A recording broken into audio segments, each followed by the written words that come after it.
assalaamu calaykum ku soo dhowaada saaxiibayaal qaybtii labaad ee qisada xajaaj binu yuusuf iyo wiilkii yaraa ee cajiibka ahaa.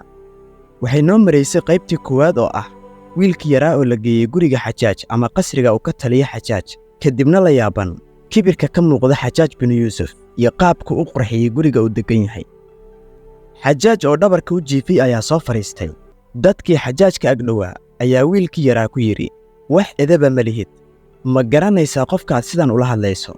markii aad soo gashayna ma aanad salaamin salaan u qalanta, sow ma ogid inaad ku jirto guriga amiirka Ciraaq? wiilkii yaraa waxa uu yidhi, waxa aad tihiin digada dameerka oo kale, inaan salaanta noocaasa ku salaamo xajaaj. waxaa ii diiday, waan daalay, waayo waxaad isoo mariseen waddo dheer iyo jaranjarooyin badan markaan guriga soo gelayey. salaanta aad doonaysaan inaan xajaaj ku salaamo, waxaan ku salaami lahaa amiirkii muslimiinta cali binu abi taalib. xajaaj waxa uu yidhi, wiilyahu maanta waxaa soo dhammaaday rajadii aad ka lahayd inaad sii noolaato, oo waxaa soo dhowaatay geeridaadii. wiilkii yaraa waxa uu yidhi, xajaajow haddii geeridaydu gacantaada ku jirto ma dhibsanayo waxaad i tidhaahdo. intaas markay dhacday ayaa waxaa hadal ku bilaabay dadkii xajaajka agdhowaa, iyagoo leh wiil xun baa tahay oo aan edeb lahayn, markaas sida wiilasha facaaga ula hadlayso amiirka.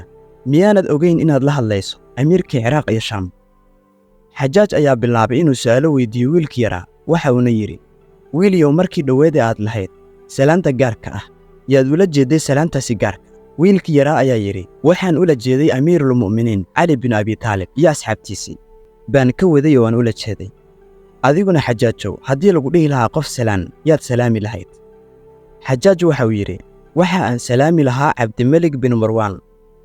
cabdimelik bin marwaan waa reer bini umaya, waana boqorka wakhtigaasi talinaya ee uu xajaajka amar qaato. wiilkii yaraa waxa uu ku jawaabay, ma cabdimeligga faajirka ah baad salaami lahayd? dadkii goobta fadhiyey baa xajaaj ku yidhi, xajaajow wiilkan yar dil, waayo waxa uu ka baxay daacadii amiirka. cabdimelik bin marwaanna waa uu aflagaatiyey, in la dilo ayaan ku xukunnay ee dil. wiilkii yaraabaa waxa uu xajaaj ku yidhi, dadkan edab u yeel, waxaan ahay ma fahmayaani? xajaaj baa dadkii ku yidhi, ka aamusa idinka oo aniga ii daaya, aniga ayaa la hadlaye. intaas kadib waxa uu xajaaj weydiiyey su'aalo tiro badan wiilkii yaraa, waana tan xajaaj iyo wiilkii yaraa qisadii cajiibka badneed ee dhex martay. xajaaj ayaa hadalka bilaabay oo yidhi, ma garanaysaa walaalkay? waxaa xajaaj walaal la ahaa mid dhib badan oo Yemen mas-uul ka ahaa. wiilkii yaraa waxa uu ku jawaabay, haa waan garanayaa walaalka, oo waa Fircoon. oo markii uu nebi muuse iyo haaruun oo wada socdaa u yimaadeen, Fircoon dadkii la fadhiyey buu la tashaday. adigana Fircoon baa walaal kula ah, sababtoo ah waxaad la tashanaysaa dadka kula fadhiya. xajaaj waxa uu dadkii la fadhiyey ku yidhi, qoorta ka gooya, mar haddiiba uu soo hadal qaaday Fircoon. cuqaashii nin la yidhaahdo oo ka mid ahaa dadkii goobta fadhiyey ayaa ku yidhi, xajaajow allaha kuu gargaaree, isku day inaadan dilin wiilkan yar, oo aniga isii, anigaa akhlaaqda u hagaajinaya oo barbaarinaya ah. xajaaj ayaa ku yidhi, kaxayso waa kaase, alla kuuma barakeeye ah.